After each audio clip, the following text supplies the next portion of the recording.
The psoas and the iliacus are collectively known as the hip flexors. So their job is to bring the knee upward. So these are muscles that are notorious for becoming a little tight, and that's because they're trying to just hold that femur in the hip socket. So I'm going to teach you a way to release them. Actually, I'm using a couple different tools. So I have a just really lightweight, I believe this is a 3-pound weight. I also have a bit heavier weight with a pretty wide bell. This is a 12-pound weight. And then I also have this little tool that I found on Amazon, and it's called the body wedge. Okay, so let's start with the littler one. And so you're going to lay down, and whether or not you feel this with your knees bent or your legs straight can kind of depend on you. So we'll let you explore and decide which posture is better. I feel it more with my knees bent, so with that shorter hip there. So I'm going to take this edge, so I've got the edge of my dumbbell, and I'm just going to put it right inside my hip bone, so you can see my hip bone here, and I'm just taking this and moving it right inside there. So this is the iliacus tissue in here, so the iliacus just kind of like lines the inside of the hips, like lining the bowl there of the pelvis.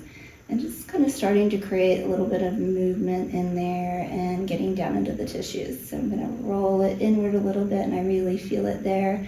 I'm actually getting a release in my low back by getting into this myself. So everybody will be different. You may not feel a whole lot here, or it might be something that really you have some trigger points in. Okay, so this is one way to start kind of getting into there. The other is to kind of turn the head of that, and we're going to get a little bit more into the psoas this way. And you can take a heavier weight and put that on top.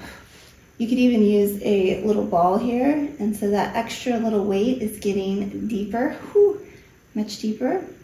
And so as I work on the front of the pelvis, I can actually feel an opening on the back of my pelvis. I'm just moving around in here, starting to create a little space in there. It feels really good. Now, one of the things that I learned that I really, really enjoyed when I was making the video is actually taking the dumbbell like this and putting it right inside of my hip bones. So this is going to kind of depend on your width of your body, but I was able just to find a little bit of that edge of my iliacus in here by just moving the weights forward and back, and it just fit right in my pelvis. So kind of play with that, see what you can find, and see if that feels relieving to you. So that's another way to kind of get into those muscles. Okay, so the other part is we are going to use the body wedge to get in there and get the psoas. So I'm going to lay with it right here, and I'm taking my body down to the mat, and I'm going to start to create some movements. And notice I'm not totally forward facing, I'm not 100% into this. My thigh is a little bit up in the air. I'm just being really gentle because it can be a very sensitive area. It can actually give you a little bit of stomach cramping later, so be gentle your first time.